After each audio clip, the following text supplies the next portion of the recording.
ఏ man, ఈ work చేసి ఎంత ఇస్తారు నీకు? 500 ఇస్తారు సార్. అంతేనా? వేరే చీప్. అది ఈ పనికి బయట దేశంలో అయితే 5,000 ఇచ్చుంటారు. 5,000? ఏర్పాట్లు చేస్తాను. వెళ్తావా బయట దేశం? వెళ్తాను సార్. అక్కడ ఏం పని చేయాలి?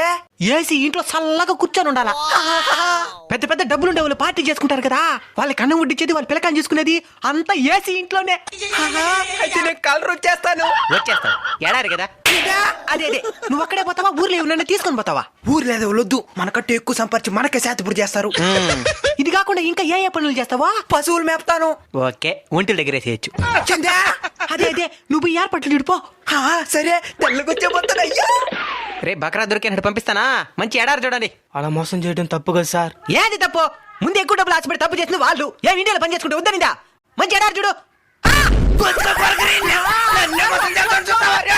ఎక్కువ డబ్బులు కాసుపడి ఏ జంట చేతిలో మోసపోవద్దండి. బయట దేశం పోయే ముందే జాగ్రత్త పడండి.